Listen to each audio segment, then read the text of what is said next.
right. Hello, Melissa. Hello, happy to be here. Yay. Happy day. How are you doing? Pretty good. I woke up this morning to snow, so it looks really Oh, pretty right now. wow. That sounds beautiful. My son has been asking about snow continually. Hmm, When are we going to go see the snow? And then where we live, you it don't get doesn't much, do you? happen very often. It actually did. I think about 3 years ago, it snowed a Hmm. couple inches here, and Wow. I mean, that was crazy. So Uh-huh. that Happy was, memory, huh? yeah, that was a lot of fun. We had to take tons of pictures because Hmm. it probably won't happen again for a while. How much Hmm. snow is on the ground? Um, there's not a lot, but it is actually still snowing, so Oh, wow. it's supposed Okay. to snow throughout the day. So there might be more later, but right now you can still see the grass, so there's not too much. Just a light dusting. Gotcha. Hmm. Well, I'm so excited to have you here today. I'm glad you're inside, snuggled up Yes, warm. thank you. Thank you for inviting me. Of course. So I want everyone to hear what I love listening to how people describe themselves and what they bring. So can you tell us about yourself and what you're bringing for us here today? Okay, well, I am a mother of seven. Six of my children are still living. I did lose one of my sons when he was 22 from a rare cancer. Um, so family is like really, really important to me in motherhood. Our youngest child is 10, almost 11, and she was born a few months after our son died, and so she's been this just very special, comforting child to have at home. So that's been kind of a neat experience. After going through those experiences, I eventually got training to become a grief coach and also training to be a strengths coach. So that's what we're going to talk about today is how to use strengths with raising children. So that's a little bit about me. I have a company called Your Life Helper because I try to help people through kind of the hard things in life, help them to live happier lives. Yeah. Oh, I love that. Oh, well, I know that your son is looking down on you with light right now. So I sure hope so. Yeah. absolutely. Well, I want to hear, how do you start out? Let's say this is somebody who doesn't really know anything about strengths or they haven't heard Hmm. about it. Maybe how do we like begin that process as a parent and even for ourselves too, because that's kind of helpful for them to Hmm. see us doing it. So, Right. Yeah. Well, I got exposed to it from a class that I was taking. Somebody mentioned about strengths assessments, and just, I don't know, there's this little thing that went off inside of me like, oh, find out more. And so I did. I contacted this woman, and she said that she would do some strengths coaching with me so I could see what it was about. And so I had to take, she worked with the Gallup through their it's called Clifton Strengths. It used to be called the Strengths Finder, but now it's called yeah, Clifton Strengths. So she had me take that, and then she like coached me through it, and it was just eye-opening, and it was actually very healing to be able to understand myself better and maybe why I felt the way I did and some of my interactions with others and why sometimes maybe some people were hard for me to be around a little bit and maybe that I was hard for them to be around. Or wait, is that the right way? Anyway, hope you know what I'm trying to say. both, But yes, yes, yes, both ways. Yes, yeah, it yes, does because we rub against each other when our strengths are really different sometimes if yeah. we don't appreciate that. Mhm. And I found that it helped me to get away from comparison with other people because then I could just appreciate the strengths other people had and appreciate the strengths that I had. So that really helped me. So that started out like that. And then I found this book, I'll just put it up here, called The Strength Switch by Leah Oh, Waters hmm. that talked about how to use it with your children in parenting. And it's a really helpful book. And so she actually on her website, she has a page, well, like you can download It's like a PDF that has all, like there's about 4 different major strengths assessments. I think a couple of them are used like in England more. A couple are Mhm. used in the United States. Um, the Clifton strengths and then VIA character strengths, those are both used a lot in our country. And so she has this PDF that talks about all of those strengths with kind of a little short definition for all of them. Because when you have children, you know, when they're young, they don't take those assessments. They do have children's assessments with VIA and with Clifton strengths, but you have to be like around 10 or so to take it. So my daughter has taken those, but for the younger children, they can't understand it and it's not going to be accurate necessarily, you know. Right. If they're doing really well at comprehension, they could take it when they're a little bit younger, maybe, but they have little sentences, so you can kind of see if they're capable of doing it. Just little practice things that they could do. But anyway, so what the idea is that parents can get a little bit of an understanding about the different strains and then try to spot that in their children. Mm. And then, like, so there's three ways if you're trying to spot it in your children. If they're really good at something above average of other people, that's one. Another is if they use it a lot, and if it energizes them. So when Mm. you see that, like maybe they get in their flow while they're doing something. And sometimes we think of strengths as we think of like art or music or sports, but there's a lot of other strengths that really make the world better. Like maybe your child might be really organized, or maybe they're a peacemaker, or maybe they like to discover things. So there's like a lot of things like that that you kind of try to look at that and then help provide opportunities, because when they show us like that there's a strength, then they need to practice it and they need to expand it and they need to learn more, and then that's when it truly becomes a strength. So it's kind of an interesting challenge that you can do that. You can also try to help them to use their strength to solve a problem that they might have or make things better. Mm. And parents can do that too. So if you know your strengths, you can use them when you're parenting. So you can think of, how can I use this strength as I'm doing something? So like, for example, one of mine is empathy. And I also have harmony as another one of them. And so if I am compassionate and loving with my child, that's one way that I can help them do better or whatever, or help in a situation. If another person has, maybe they're competitive or something, they might go from that angle, you know, and so like you can come to maybe good results from lots of different ways when you use your strengths, but they're going to be unique to you. And so they're going to feel good and you're going to be more energized and, you know, not be all phony, if that makes sense. That makes perfectly good sense. The two that you just said, I 100%, like, I definitely see those as like your top strengths for Oh, sure. thank you. Yes.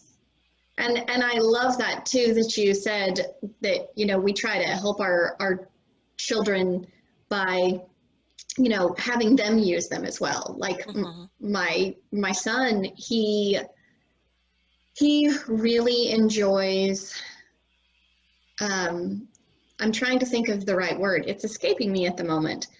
But basically, if you tell him it's not possible, he's going to find a reason why it is or how he can do Uh-huh. it. Mm-hmm. So I've started to say, well, how do you think that would look? And then he, you know, you can see his little brain working. Uh-huh. So that's kind of fun. You know, he's not quite, you know, old enough to do the test, but I do, Yeah. because and you're right, you know, each person, like my husband is the 100% competitive one. Like Mm-hmm. Mm-hmm. that's his thing. That's what he cares about. You give me a game and I'm like, I'm here to have fun. I'm probably not going to win and I am fine with that, you know? Mm-hmm. So it's fun to think of that as like, if the child has more than one parent too, you know, how the parents can Right. kind of, you know, bounce. Right. Yeah. Because they can both complement each other. And sometimes maybe strengths of one person may irritate you, you know, because if they're different, they can be, that can be a struggle. But if you appreciate it and work with it, everything goes a lot more smoothly, you know? The So, competition thing. yeah. So, But it does work well because it's, they're both competitive. So then mhm. I like to let them do that on their own. Yeah, and that's They're okay to mine. kind of, I got to the point, my husband is very deliberate with things. He's an engineer. So he'll Oh, take yeah. forever to plan everything out. And I'm like, let's just do it. But no, we have to go weeks sometimes before we can start a project because he plans it all out. So once I finally realized he does a really good job at that and just realize it's going to take a long time, then it's worked to our advantage, you know. So as we parent together, sometimes we'll actually talk about our strengths and how can we help our child in this way. And we actually kind of make a little plan and, you know, and use each other's strengths. And it works better when we do that. Like he's really good at some things, I'm really good at other things. And so we may divide those up and do Yeah. that. I love that you're, working as a team to talk Yeah. about what's best for your family. Well, I Well, know you would be the perfect person to ask this question. So, okay. how do you see working with siblings and strengths? Like, tell me a little bit about how you can help encourage that with children. Well, when I was raising our older kids, we have an 11-year gap between the two youngest one. And I didn't know anything about the strengths at this time. So it wasn't really like the focus, but we would notice things that they would do. And so, for example, when our oldest kids, when we started having them kind of watch their younger siblings, I'd give them certain little jobs that went along with what they were good at. And so that was one thing that we did.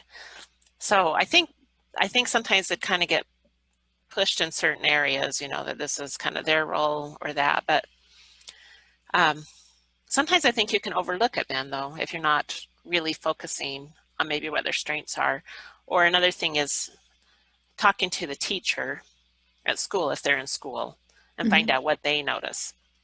And one example about Oh. it is this happened with our second to youngest daughter, who was the youngest one at this time. And I went into the office at the school and the secretary said, "Oh, we see your daughter in here almost every day." And I was like, "What?" Because that didn't sound very good, right? Yeah. And she said, "Oh no, it's nothing bad. She just brings in kids who get hurt on the playground or need help. And she always volunteers to take them to the office." And I was so surprised because she was the youngest, and so she didn't have any siblings that were younger to do that with. She had all of her siblings doing that to her, you know. Mhm. And as time went on, she would always volunteer to help. If someone was moving out, she would volunteer to go help. If Oh. I don't know, anything she heard about when she was in high school and stuff, she was always volunteering, and it kind of was a bit stressful because that meant that before she could drive, I had to drive her all over the place to help people. Yeah. And then she had this opportunity to help one day with the special ed kids at school because I think all the seniors were gone or something that were doing that. Mhm. And so somebody asked her if she would come in, and she went in there, and they're like, "Oh my word, you're amazing in here." And she decided to go into special ed after Oh. that.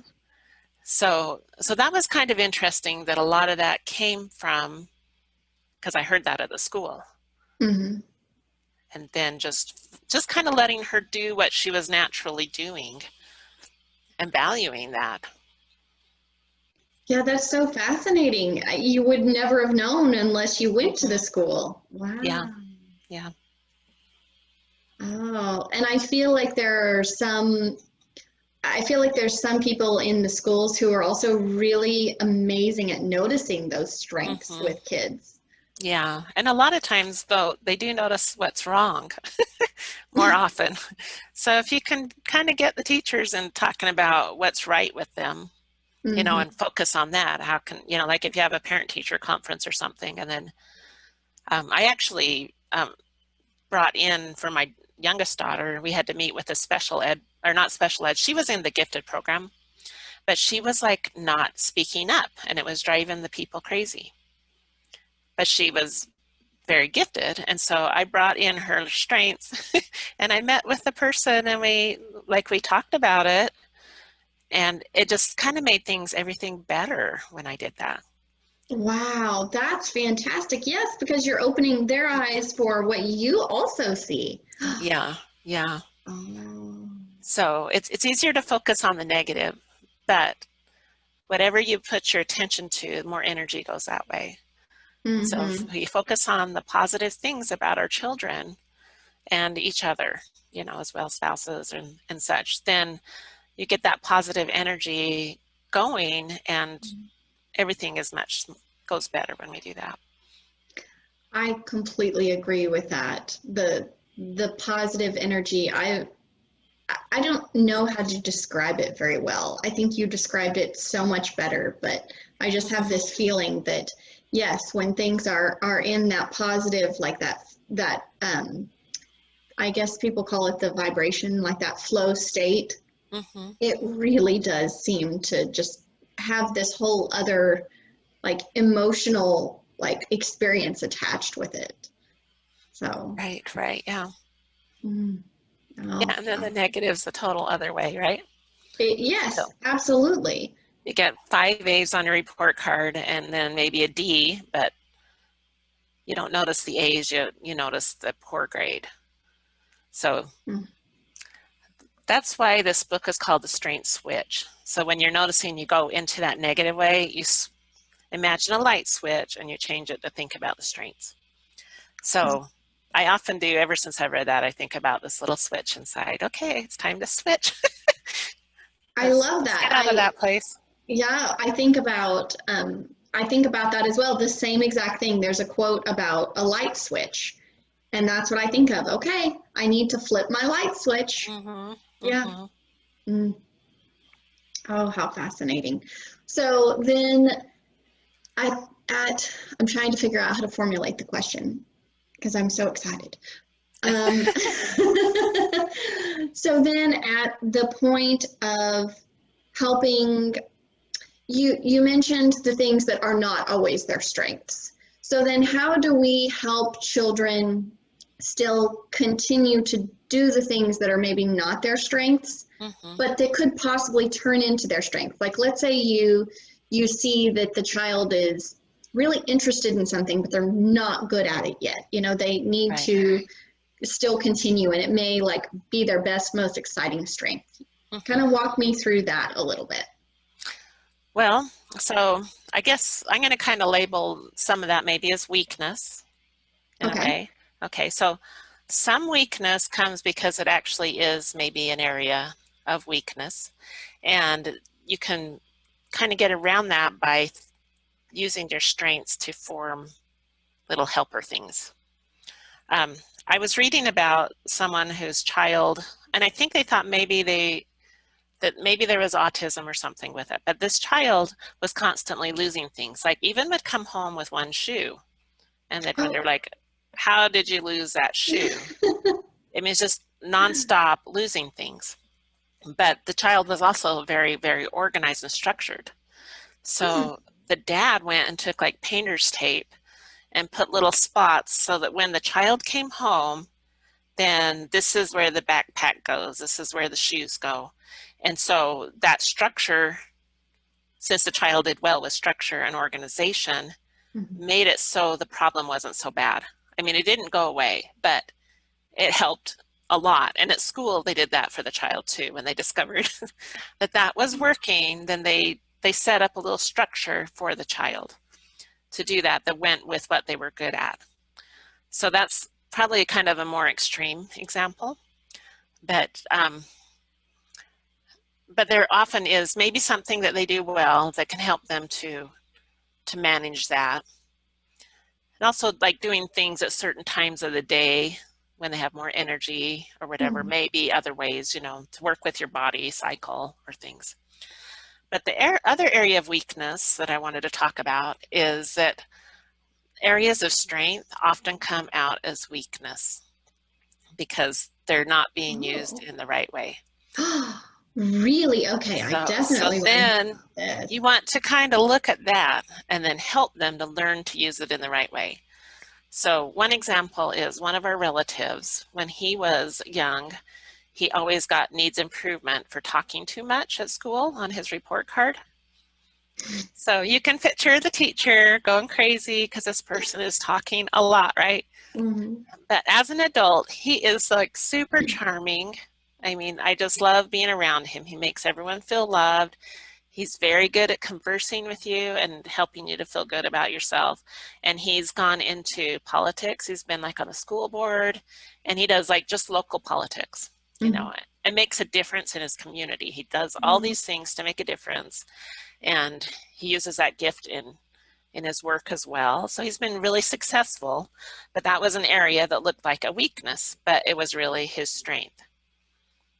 One of them. Do you know what I mean? So a lot of times, because maybe some of the strengths that kids have don't do so well in the school environment, Yeah. then, or, you know, in other environments as well, so that they kind of need to learn how to use it in the best way. Another example is my brother has a great sense of humor, but when we were young, he always used it to tease people and kind of be mean. And he had to learn how to use that in a good way. Does that make sense? Yeah, And absolutely. so, yeah, so now he uses it to diffuse problems and things like that a lot. But he was my problem when I was growing up because he didn't know how to use it in a good way. Do you know what I mean? And Absolutely. so it's kind of too bad when I think about it now, because maybe if that was discussed, my parents didn't have any clue, but you know, how to deal with that the best way other than just stop that, stop that. But if they could have directed him to help him to see how to use his humor in a better way, Yeah. then it could have made life at home go more smoothly. And some of the time it did, but a lot of the time it didn't with him. Understandably. You know? Yeah. Oh, yeah.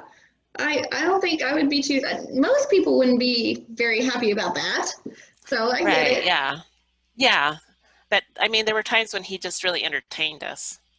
You know what I mean? So that we look at those times with fondness, but he just got into the other way more often than not. And it didn't make him feel good about himself either, you know, when he did that. Yeah. Oh, and that's completely understandable. You know, he's just kind of learning what this is and how to use it. And yeah. Yeah. Yeah. Oh, I love those examples. Those are fantastic. Oh, wow. I'm just thinking about how I can do that in our house too. I've seen some opportunities. That's a great point. Right. Yeah. Yeah. So a lot of times the root of their strengths come out when they're even sometimes as young as 3 years old. So they'll develop more as they get older, and you can't always really see it, but the root is there a lot of times. So trying to guide them to recognize maybe the bad behavior might be a strength used in a misapplied, because, you know, I mean, we don't know how to do things when we're little anyway, and we have to kind of learn how to move it in the right way. Yeah. I always had my feelings hurt a lot when I was young, and that goes along with empathy. So that's like the other side of that, you know. And so maybe my mother could have focused me on saying, I know this is really hard for you or something, but let's think about what you can do to help someone else feel better, you know, and then directed it that way. Does that make sense? Yes. Yes, that makes sense. Absolutely. Well, I would say I still get my feelings hurt. I'm that person. I still do too. I'm working on it. I'm working on it. But I recognize it now, and then that helps me to pull back. But I still do sometimes. Yeah, but being able to recognize your strengths, I completely agree with that. You know, that does just open up a whole new world for sure. Yeah. So is there anything else that you'd like to share as experiences or ideas about strengths for families, especially right now with all the craziness going When on? everybody's at home. Spending You tons know, of time together? I think I think it could be something you could do for like have a little family council together. Hmm. Like for example, the VIA character strengths assessment, that one is free. Um, the Clifton Strengths costs some money to do that one. But if you wanted to have your whole family like take VIA character strengths, and then those that are too young, have kind of a little family activity where maybe the strengths are listed down and then you notice, have the different family members notice what the younger siblings are good at. Mm. Then you could get together, you could talk about that. How can we use our strengths in our family? See what the kids have to say, you know, and then you could even put their strengths up on the fridge, you know, so like kind of like you can celebrate them. This person's really good, because there's a lot of comparison that goes among siblings a lot of times, you know. Yeah. That's very, very common. And I think when you talk to people, sometimes they carry that with them through their lives. My sister, she was Mm. always so good at this. So like my sisters, I have four sisters, and one was adopted. So she's not as similar to us as the others are, you know, but I love to read, and I just read and read, but I think I'm the only one of us that does that. And my other sisters, they love to create things. They love to go shopping. And I'm kind of like, why am I so different? But, you know, I can just be happy for who I am and Yeah. realize it's good that we have, you know, that there are people that will go out and do the shopping. That's, Yes. I mean, I do go shopping, but I don't get energized by it like my sisters do. They, I completely understand what they you're love saying. to Like go the out energy. Yeah. to, yeah, they get really energized by it. So, you know, it's good to be able to see that it's fine to be different Yeah. and to value each other's the things that we do and But that come together family for that. activity that you just said, I'm sorry, I interrupted. Finish what you Oh were no, saying. no, I was done. Yeah. I just, I like, I'm trying not to cry because that is, I can imagine that being like such a fun and really like energy changing experience in your family. Okay, we're definitely Yeah. doing that this weekend. Woo! Yeah. I'm really excited. That's a fantastic idea. I love the idea of having the younger ones, you know, be involved and like saying Mm-hmm. those things are too, because that's fantastic because we see ourselves one way and the rest of the world sees it maybe, you know, a different way. So, Right. Yeah. because we're much harder on ourselves, especially We from young are. age too. Like, Mm-hmm. you know, so oh, that's very exciting. I love that. I love that so much. That's That could fantastic. be a wonderful way, I guess, even like as a Christmas gift or something. If you wrote down what you noticed about their strengths and gave it as a little gift. I love that. Yes, have them make the, you know, markers and color it and make it Mm-hmm. pretty. Oh, yes. Oh, that would be beautiful to put in their stocking. They can open it up and, Uh-huh. oh, Like a great big hug. yes. Oh, that's perfect. And see, this time of year, it goes within the theme. Oh, I Right. love that so much. Mm. Mm. Well, okay. I know that people are going to want to know how to connect with you and what you're all about, what you have going next, what's going on. So, can you let everybody know how they can connect with you? So I know you're going to put up some of my information after, but I do Yes. have a website that's lifehelper4u.com, and it has a number 4 instead of FOR. Mm-hmm. And then I also, I'm most active on my Facebook group. I Okay. do have a Facebook page and an Instagram, but I interact a lot on my group. And so this is, I have things about strengths on there, and I also have things about grief and adversity. Probably a little more on the grief and adversity side, to be Mm-hmm. honest. But one thing that helps you with adversity is using your strengths. And Ah, so they connect together, and they help you to become more resilient as you use your strengths. So um, anyway, especially if you're going through a hard time, then some of the things on there can maybe be helpful. During oh, COVID, there's been lots of loss, and just grief, yeah, I know that we're all grieving in general. So right? yes, definitely we need to connect with you in that way for sure.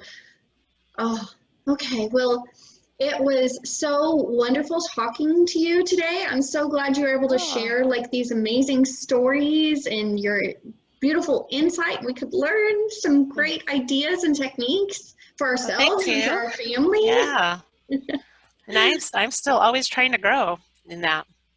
I, Yeah. I, I still have lots of room for improvement. I think we can Oh, always grow in that way. me too. Definitely. Well, I hope you have a wonderful rest of your day. Thank you. I hope you do too. And thank you for inviting me. Of course. Okay. All right. Take care. You too. Okay. Bye.